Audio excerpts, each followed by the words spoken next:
Welcome to Let Go of the Pen podcast. We're your hosts, the Melindas from Hoosier Hills Recovery, a ministry of Hope Baptist Church in Dillsboro, Indiana. And remember, it's all about letting go of the pen and letting God write your story. Today we welcome Christina Genetti. Thanks for being on the show. Thank you. She was our very first student at Hoosier Hills Recovery and instrumental getting us into Ripley County Jail. Christina is a blessing and a great friend of ours. Been a student? Do you have something? Yes, Christina, and also if you notice the jacket behind her, in episode 1 we mentioned that jacket. Christina is part of the reason that I have joined Hoosier Hills Recovery. It was her request for a prayer that led me to ask Melinda and Greg if they needed any help in the ministry. And we have been great friends, and I have enjoyed getting to watch her grow as much as she has. And I can't wait to see what she does in the future. Absolutely. Christina, tell us your story. All right. Well, I was going for a Kleenex. They're going to magically appear on the camera now. Okay, to start with my childhood, I didn't have a bad childhood. My mother was a single mother raised by a single parent. My father left when I was 3, so really when I first came to Christ, it was difficult for me to even imagine a father that could love and care unconditionally and always be there. So my mom was my rock, my mom and my dad basically in one. And, I was horrible to her. I remember I got in trouble at age 13. I stole her car because I wanted to fit in, I wanted to be part of the crowd, and stole her car and I totaled it over in Batesville. Oh. So I put her through financial hardships, issues. I ended up growing up in the S home over in Manchester. I spent from 13 to 17 over there. Oh. It was Judge Tall in Ripley County that he labeled me then as incorrigible. And I looked that up because at 13 you don't know what incorrigible is. And that's basically somebody who's unredeemable, incorrigible. You can't be fixed, Did you look that up at 13 when you... No, not until later on in life. Yeah, but, and I thought, what did I do to make somebody think that about me? But did he say that in court or yeah, it was on paper? I was an incorrigible child. Yeah, uncontrollable, basically, and which is understandable. What 13-year-old steals their parents' car and totals it? Yeah, I think more than you probably realize. Right but nowadays, but back then, that was, oh my gosh, 35 years ago or more now. So I was no matter what I did, I always got caught, and so it was good for me. I thrived in structure. So living at the S home, it worked out good for me. My mom, being a single parent, she wasn't there. She had to work. She had to be the breadwinner too, so I was a latchkey kid, and that gave me a lot of time to get in trouble, sneaking our beers and, hanging out with kids and not taking care of what I was supposed to be taking care of. Can you explain a little bit about the Yes Home, like how that works? It's you get to see your parent on the weekends. If how that was, I don't know how it is now because it is still operationing. Yes. But back then, we had house parents that lived with us throughout the week. I went to South Dearborn High School, it was a level system. So you would get points for doing your chores and all this stuff. And however many points you got, then you'd be on level 1 was like the pits. That means you got no privileges, no TV, bedtime was 8 o'clock, okay. That kind of stuff. But if you were on level 4, then you got enough points to be up there, then you'd actually get an allowance of $8 or $10 a week. And you'd be able to go out and on the weekends, have weekend passes with your family and stuff like that. So it was good for me. I needed that because I didn't really have that at home. My mother was a great mother. I have nothing bad to say about her. She did drink, but I don't hold that against her in any way. Christina, what happened after you left that as home? Well, actually, I got pregnant while I was at the Yes Home. And then I ended up, because I was still on probation, I had to go back to court. And because the judge was very upset about that, how can you under supervision be have this even happen? But on weekend passes, you can definitely do that. But I was 17 and I got pregnant, so they sent me to an unwed mother's home. Oh. Yeah, until I turned 18. They wasn't going to return me to my mother, and so anyway, I went to this unwed mother's home. And I was only there about 3 months, and I was writing to the judge. And actually, I got to tell you, my probation officer was Tom Holt. Mm-hmm. So that's where Tom comes into the picture. We got to have him and Miss Joyce on here. They're amazing. Yes, they are. Yes, they are. I claim them as my godparents, whether they claim me or not. I think they do. They do. Yes, they love you. Pastor Tom talks very highly of you. Yeah, he's often called me his kid, because of the fact that he helped mentor me back when I was, in trouble at such a young age. I mean, when I was 13, he was my probation officer back then. So anyway,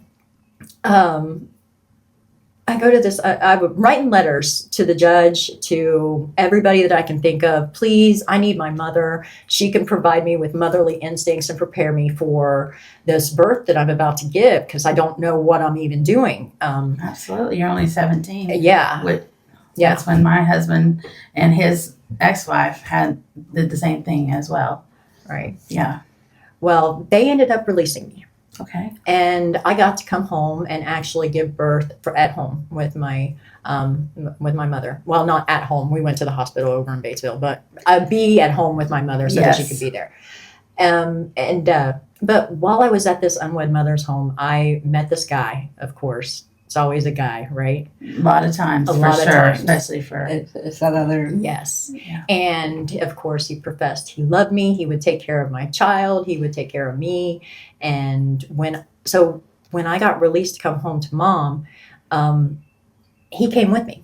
Okay. Yeah. And Mom said, okay, he can move in. If you guys are going to make a go of this, I'll support it.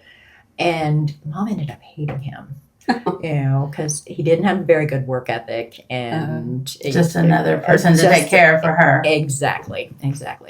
So right after my daughter was born, my mom kicked Chris out of the house. She said she'd had enough. She was done with him. He needed to go. And I, of course, pleaded, I love him. And Mom said, well, you've got to make a decision. If you love him and you think you can make it work, then you go with him. But he's got to go. And I made the decision to go with him. Or choose to aid my desire, or my progress in my life is not dictated by my desires, but by my decisions. Absolutely. And that decision created a whole ripple effect for me. So his mother lived down in Corpus Christi, Texas. Oh. And he didn't have anyone up here, so he said, let me call my mom and see what she says. So she helped us get a Greyhound bus ticket, and me and him and my 1-month-old baby take a Greyhound bus all the way down to Corpus Christi, Texas. And you got to remember, I'm still 17 at this time. Never left the state of Indiana, never really been away from my mom other than, at a group home where it was structured. And so here, my first thing when I got down there is, and she lived in a 1-bedroom apartment that we stayed with her. And I remember opening that refrigerator, and there was a bag of beans and a 12-pack of beer. And there was condiments, no food, no nothing, and we had no money. So I immediately got put on WIC and applied for assistance and everything. It was just a very hard, challenging time. And Chris, not having a work ethic, I immediately went to work in a little Mexican restaurant where, of course, I didn't speak the language down there. The primary language was Spanish, and did my best. started making us money. And lo and behold, I had come home from work one night because I had to take a bus to and from. And I noticed bruises on my daughter. Oh. And she was not even 2 months at the time. And she seemed scared. You know, her eyes were really big when I walked in the room, and I was like, what in the world is going on?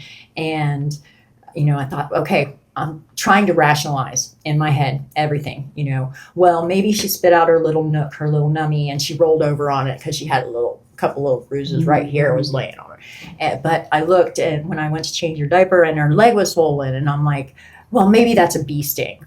Either way, I didn't hesitate. I immediately took her the very next morning up to, it wasn't an urgent care, but it was a kind of similar to that, right up the road. And as soon as I walked in, they told me that she needed to immediately go to the emergency room, to the hospital from there. Found out that she had a fracture in her skull, a broken clavicle. Her leg was broken. It was horrible. And I wouldn't leave her side. And they allowed me to go with her in the ambulance. They called the ambulance and we went.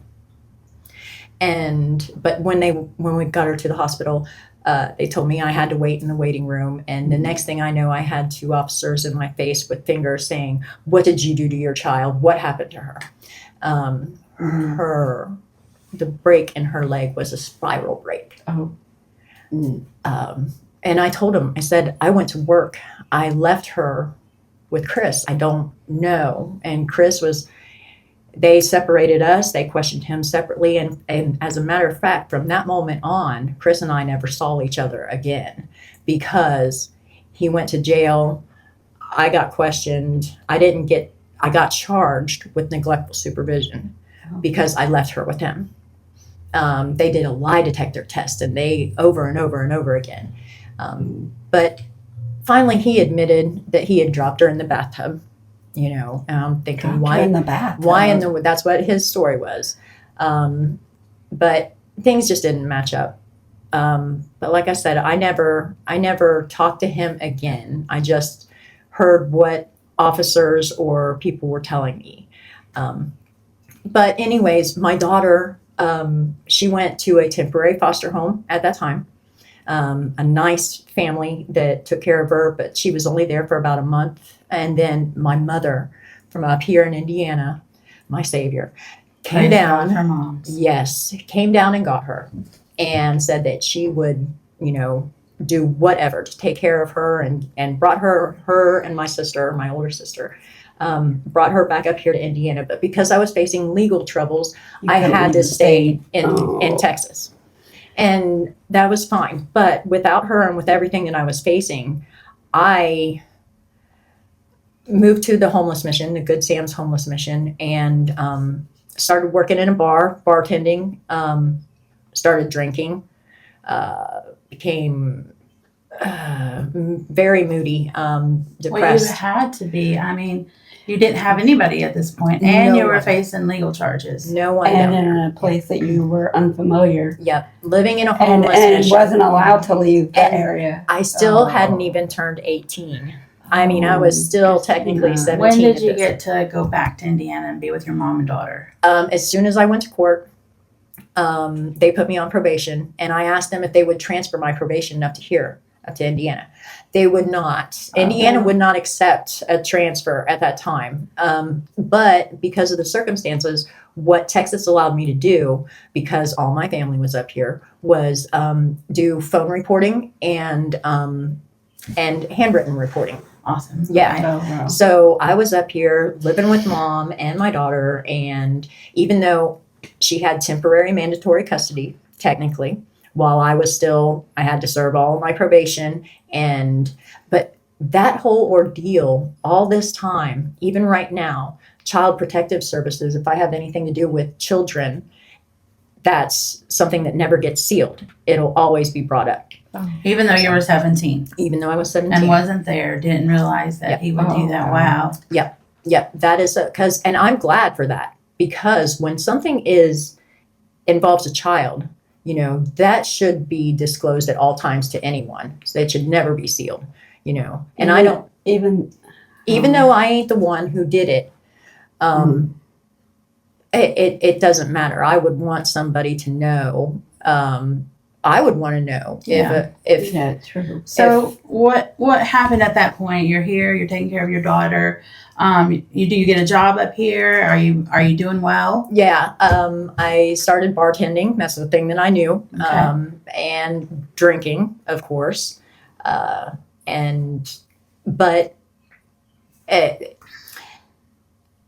my main focus was my child.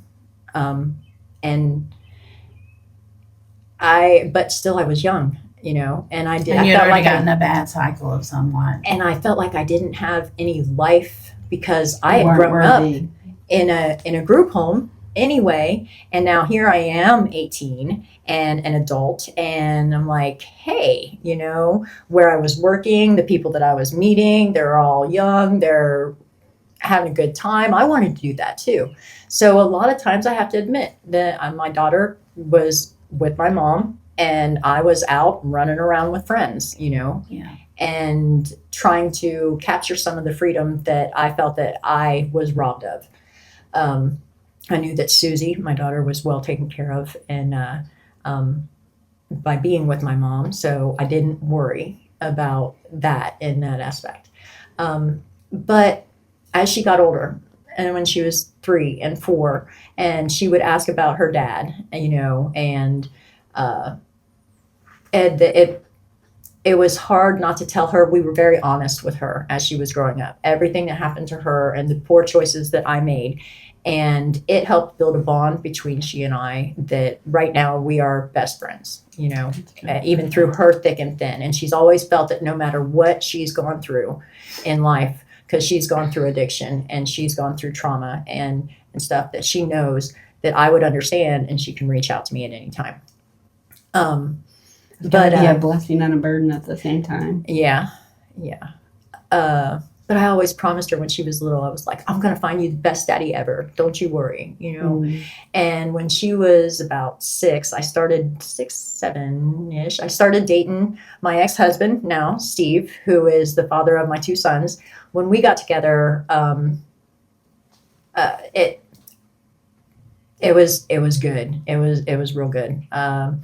And we were focused. We were determined. He was a worker. I was a worker. And we built a life. It was rough, We bought the house right behind my mom in a trailer. And we started raising the boys. And then 9/11 happened. And I remember becoming so obsessed with, so I didn't have drugs or alcohol in my life at that time. Well, alcohol, yeah, but it would be binges, like weekend drinking. I was more focused on, I was a functioning alcoholic, and I didn't even call myself an alcoholic then, Yeah, you didn't know the difference. Yeah. You thought it was a social thing. Exactly. Living life on the weekends, work hard all week and play hard on the weekends. But when 9/11 happened, I was so focused on the TV that I was like, I've got to do something. I want to do something. And so I decided that I was going to go to college at that point, and I got my degree in criminal justice because I wanted to become a border agent. Basically, I wanted to know how things were getting into our country and how we can stop them so that, things like 9/11 couldn't happen again. And through that 2 years, which I got a 3.95 GPA. Wow, you're smart. And perfect attendance for 8 consecutive quarters. I mean, focused and determined. And Very. But I fell in love with logistics during that period. The whole transportation of goods, how we get things in and out, whether it be international stuff or just within It's in the borders. Yeah. So from that moment on, I have been in the logistics field. No more going back and bartending, no more, waiting tables, just working in logistics. I can see that because earlier you said you're a very, very organized person. Yeah. So what Very happened to organized. bring you to the point where you're living life good? You just got a degree. You're super smart, super on top of it. So what happened to change that? Well, me and my husband, we had our issues. He was an alcoholic, I was an alcoholic, and it didn't match. We ended up divorcing in 2010. Well, separating in 2010, and then our divorce was finalized in 2011. But that created a lot of issues because I knew he needed the children for him to stay stable, but I needed them too because they were my babies. The boys, my two boys with him. Susie came with me, but by that time she was, a full-fledged teenager and in and out of trouble too. And she ended up at the Yes Home as well. You want to talk about a generational cycle. So me and Steve, we did really good at co-parenting. He went on ahead and he kept the boys throughout the week because we had gotten a house in Hidden Valley, and he was stable. I left him the house. I just wanted my car so that I could get to and from my work and everything. And I got a little apartment in Lawrenceburg, and I got to be the fun parent on the weekends. I got the boys every weekend. We would be going to Kings Island. We'd be going, and out and doing things. And we lived that life for a while, but I have to admit that made me, sad throughout the week with Susie being in trouble and away from me and then not having the boys and then not having the boys. So my weekend drinking became my week drinking. And from there, it continued. Yeah, but I never missed work. I never, I was still focused on that. But my relationships and everything were kind of just falling apart. And then I met a man and I moved in with him. And it was good. We were together from 2011 until 2018. He had a big house and welcomed me and my kids, and it was great. But he was an alcoholic too, and I was an alcoholic, and we both drank all week long. As soon as we get home from work, and then on the weekends I'd have the boys, and we'd be drinking there. And I don't know how many times I would drink and drive, and I never got in any kind of legal trouble because it never, I guess I was lucky. Did not get caught? Yes, exactly. Until 2016, and I got my very first ever DUI, and that was down in Dearborn County. And I remember, and I was smoking pot at the time. I remember they gave me a year's probation. I told them I pled guilty as soon as I walked in there. I was like, look, yes, I have a problem with alcohol. That was the first time I admitted it to anyone. And Did you seek help after that? Did you go to programs? No. When did you find the Lord? Because I know that you're anxious to tell us that. Is it still a ways away? No, actually, in 2019 was when, right after my divorce. Yes. I met with Tom and we went over the salvation, and I was saved here at Hope Baptist. That's awesome. And awesome. yeah, right after my divorce.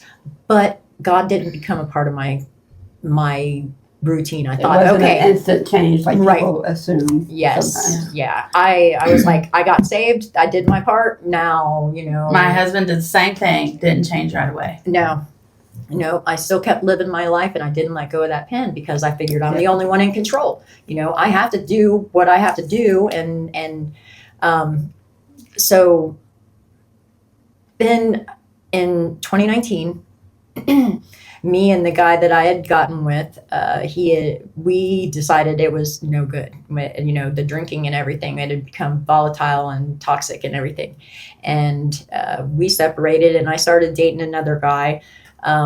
And it was just even worse. But I wanted to fix him. He had issues, and I thought that I could help. But really, it just brought me down. And that's where drugs were introduced into my life in 2019. By 2022, we were still together.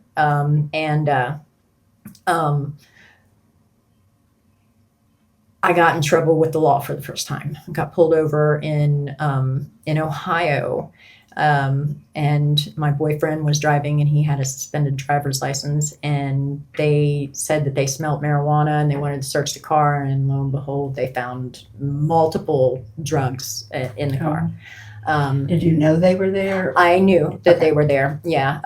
My boyfriend at that time, he actually had a heroin addiction. Okay. And there was heroin, and there was meth, and there was, of course, my open container of alcohol, because at that point I wasn't going anywhere in my life without alcohol, just for me to deal with the day. And How you survived. that was the only relief, because I thought, it made it okay if it numbed it, so and anyway, when I went to court over there, because it was in Ohio, I told them I live in Indiana, and they said, do you want to transfer your probation to Indiana? And I was like, yeah, absolutely. That way I don't have to drive all the way over here. And at first I kicked myself in the rear, because I didn't realize how hard Ripley County was. They're serious about change. When you have a drug issue, they're going to be up your butt, and and that was actually exactly what I needed. So kicking the butt is a step forward, is what you're saying? Yeah. like it says in the Bible, about authority. I think it's, hold on. I took a couple notes. Things that really have helped me. It is, in Romans 13, as a matter of fact. Let every soul be subject unto higher powers, for there is no power but God. The powers that be are ordained by God. Basically, to me, when I read that, that means that God puts these people in position for a reason, whether we agree with them or not, and we to obey them, Right. whether we like it or not. And even if it's wrong, and sometimes they may steer us in the wrong way, but God will work it all out in the end. But that right there, I have to admit, the King James Version sometimes is very, very difficult to read. Just when you're in the infantile stages of learning a little bit of God's word. So the NLT is when I went to jail, the Recovery Bible. Yeah. And so it puts these into more speakable language for, it helps you understand a little bit why you're growing. Not to get off that, but is 2022, when you come back to Ripley County facing those charges, is that when you lived in the camper at Pastor Tom and Miss Joyce's? Yes. Can you tell us a little bit about that? So Judge Sharp decided that he would give me the opportunity to go on to home detention, house arrest. But I didn't, of course, have a house. I didn't have anywhere that I was living, because me and my boyfriend at the time had been evicted, and we're, just living out of the car. And at that point, my mom passed away. Oh, I'm sorry. No, yeah, that was something that I completely skipped over in my story, which was really one of the things that set me back to drinking and kind of not caring about kind of spiraled you stuff a little bit. A lot, yeah. I did not grieve properly, and now I know that now. And the time I didn't. I just kept working and just kept doing what I knew I had to do. Whatever to avoid it. Yep. And numbing. Yeah. And she had passed in 2014. And yeah. But so yeah, I was technically homeless, and I was asking the judge to have leniency on me, and he's like, well, you have to have a place to go. And Pastor Tom and Miss Joyce said that I was more than welcome to stay in their camper. And that was a huge turning point for me, because I couldn't leave the camper. I was dependent upon, help with groceries, and I got a job at the reservation. I had been working at the reservation before, but started working there, doing their cleaning and helping out, and being around good Christian folks who knew about the Lord and would talk to me, and I could just tell that they cared. That was the first time that things started to change seriously in my life, and it got really good. And I did away with the boyfriend, and and what I did was I lied to him. I said, well, because I'm on home detention, and it really wasn't a lie. You're not allowed to come over here. You're not, so I used that as an excuse to make sure that he didn't even try. Yeah. And it made it easier in time. But when the bracelet came off, You were free again. he came back, and I really liked where my life was headed, but this was what I knew. I knew him. I knew the drugs and the running and all that. So it was back to insanity, doing the same thing over and over, hoping for a different outcome. Yeah, but not at first. Not at first. Because when I stayed on that bracelet for a while, I went from the camper, and then it turned cold, and you can't live in the camper over the winter time. It's not winterized. So I saved up my money, and I got me a little motel room out at the Moonlight Motel out in Versailles, and all these little tiny steps of accomplishments that I did on my own, and I knew that I was heading in the right direction. And from there, at the Moonlight Motel, I got a job I started going to peer-to-peer, and I realized that connecting with other like-minded people was exactly what I needed all this time. It's amazing how that works. Yeah. And I still, even though I still didn't believe that God was in my story. He was in my story, but I didn't put him there. I didn't, recognize things that he was doing. I was like, look what I'm doing. He's working all around you, but you don't see it. Yeah. But he's leading you somewhere. Yes. And from there, I got my own apartment, and it was a blessing. I was so worried I wouldn't have enough, but out in Batesville, and I got the job at Batesville Tool and Die, and was making good money. Wow. And had a 2-bedroom apartment all on my own, and all these things that I was able to afford. And then I went from 1 car to having 2 cars paid for, and just different things that were such blessings. And I had 18 months sober and clean, religiously, peer-to-peer, graduated from CADS, Wow. I didn't know that. all these things that were going so good. And I thought that I was on top of the world. I can do anything. Yeah. And the boyfriend that was doing drugs, once I got off the ankle monitor, he was like, can I come live with you? You have a 2-bedroom apartment. And I thought to he told me, he said, I see everything that you're doing. I want that for my life. And I'm like, I can help you. If you want that, I can help give that to you. You can come to peer-to-peer with me. You can meet the people I meet, But I let him in. I opened that door, and he didn't. And People, places, and things. next thing I knew, I felt like I had gone backwards in time, 2 years, everything felt exactly the same. And I did really good holding it together. I was just like, just work, Christina, do what you got to do. Just stay focused. I had my accountability partners. But then, a bad day hit. And if you have not so positive people around you on a bad day, it makes it easier to say, okay, let's go on ahead.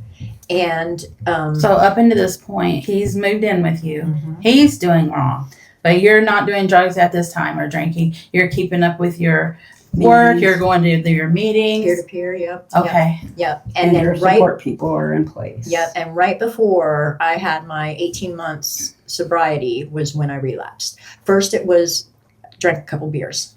And then I was like, well, I drank a couple beers. I can smoke a little pot, Mhm. And then the next thing I know, there's no pot in the house. So, okay, let's go on ahead and go to the meth,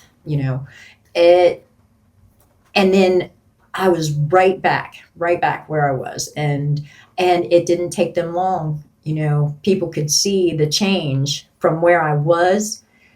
And in a month's time, boom, knock at the door. And I remember my boyfriend at the time, he was there when they came to do just a random home check. Mhm. And he tried to shut the door in their face. And Andy put his foot in that door, or maybe it was Joe. I don't remember which one. Wow. And he said, no, this is Christina's apartment and she's on probation and we are coming in. You have no say so. Oh, And wow. they did a search of the house and there were drugs. I had no idea the amount of drugs that he had in that apartment, you know. Oh, wow. But either way, I got, you know, I had relapsed. Did you take all the charges because it was your home, or did he? He got charges too Okay. that night, yeah. And he went to jail. We both went to jail. This was his first time with charges, and it was my third time officially, you know. So I had to place bond. They were not going to let me out. I put up a $5,000 bond. I sold one of my cars, and my daughter came and put the money down and took care of all that while I was in there. And all this time, you know, I felt so horrible about how far I had come and how far I had fallen and how quick it was just by a couple bad decisions. Yeah. And And now after this, is that when we met you at Hoosier Hills Recovery? when I was out on bond, Okay. yeah. When I had bailed out, Tell us how God started working in your life and changed your life. Because we know that you came to Hoosier Hills and then got scared, and there was a problem with a fear, and you drank and went back to jail. I mean, tell us what happened at that point, and tell us about what God did for you, how He changed you, how you got serious, and well, it was the people that He put in my path. I knew that I couldn't keep doing this. I wanted that sobriety so bad the first time. So when I fell, I mean, and it was just a temporary fall. When I bonded out, I was right back. I was coming to church here, and that's when I met you guys. And Tom had told me that Pastor Tom had told me that they were about to start up a new recovery meeting because I'd been Yeah. asking about it. Ripley County does not have near enough, recovery support. We do through the courts now Yeah. because they've gotten serious about it. But when you talk about meetings and stuff, Dearborn County has come a huge way with one voice, and that's awesome. yeah, And we're slowly getting there. But as far as AA meetings and different things like that,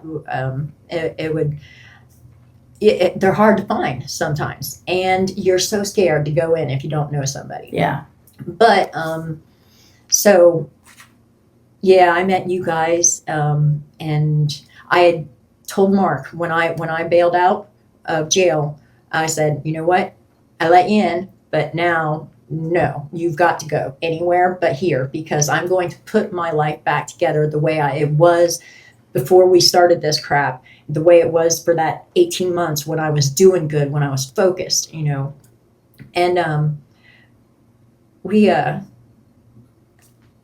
he didn't like He that. struggled with that decision. He did. correct? He did.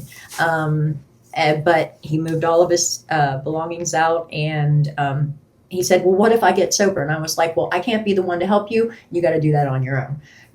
There are programs, there are things. You've got to make moves too. Someone can't do it for you. You've got to want it. he didn't like that, did he? No, but you know what? He must have loved me enough that he tried. So he went to the Cat House in Cincinnati and checked himself in, Cincinnati Addiction Treatment. Okay. Yeah.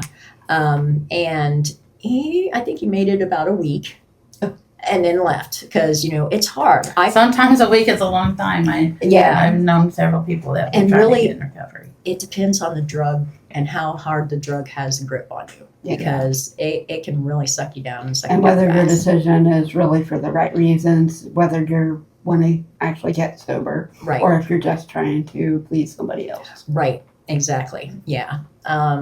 So, and that didn't work, but they said he could come back, after 2 weeks But or you whatever. said no. No, not, Oh. he meant back to I was like, well, hey, you left rehab of your own free will. That's your issue. And he was like, well, I can go back or I can go to another one. And I was like, well, then do that if that's what you want.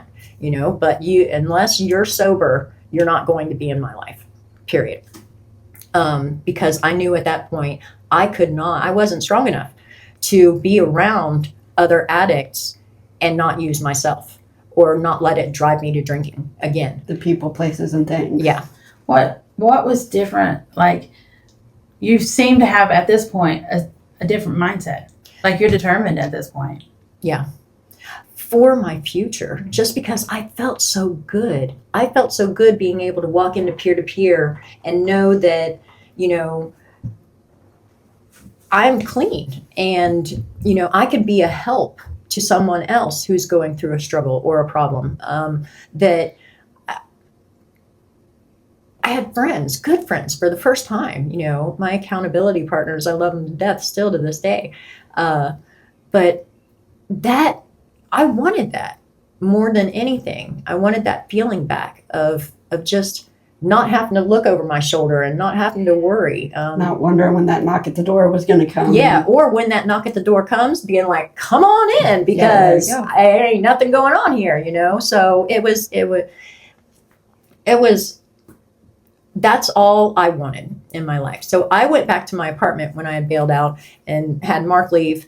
But when he tried to come over, and knocking on the door at midnight. And I think that was the night that, the following day was when we had our meeting here. And I was like, I don't know what to do. I just sat there quiet and froze in my house, not wanting to make a sound because then he'd know that I was awake, and I ended up, drinking. I ended up relapsing, and lo and behold, I got called in for a drug screen the next day, and I failed for alcohol, and boom, went straight back to jail, even after paying the bond. And I sat there. That was March 10th of 2024. And I sat there until August. And that time, not sitting, souring, and soaking. Soaking sour. Yep. You sit, yep. Yeah. Sour. You didn't sit sour and sit, soak, and sour. Sit, soak, and sour. I thought, okay, I want to find out what I can do to make this better in my life, and I just give up. And of course, anybody facing time and this kind of legal trouble, the first thing they do is, Lord, please save me, save me, save me. And as I kept praying, for him to save me, I thought how many chances I had already had and how I had squandered them all away. And maybe this time I shouldn't pray for myself to just get back out there and do whatever I want to do. Maybe I should pray for God's will. He's got something. I don't know what it is. And that was the hardest thing, is to sit and think that, seek ye first the kingdom of God. And his righteousness. Yes. To think that, I would have, as a mother, I would put God before my children. How dare a mother do that? I'm thinking these things in my mind because your children are supposed to be number one. And if you are of the earth, then yes, your children are number one. But if you are of the Lord, then you realize that those children that you were blessed with, they're his children anyway. So who am I? And I've screwed up their lives enough by drinking and driving with them and all this stuff. So here I am pitying myself all this time, like, poor me, I need to get out to take care of my kids. While I was out, I wasn't taking care of my kids. While I was out, I was doing whatever I wanted to do. Yeah. And this was all a veil that just came up. And it was right there in your face. Yeah. Sitting in jail, realizing, and hearing everybody else's stories and everything, and realizing that I needed to do something different. And it was to let go of that pen. I have no control over anything in this world, in my life, in anyone else's life. I have control over my actions, myself. And what am I going to do? I'm going to start making the right decisions. And I read the Bible, not just little bits and pieces. And I found in those pages, all those stories in the Old Testament, I was right there in those pages. Oops. The- Sorry, the- my ice pack. Go ahead. The story of Jonah, you know, Yeah. disobeying God. You know, God tells him, "This is what I'm doing," you know, and he says, he disobeys. He says, "No, I'm not doing that." And then the whale gets him and spits him out to where he's supposed to be, whether he likes it or not. And I'm thinking, that's my life. You know, I'm sitting in the whale's belly right now in jail.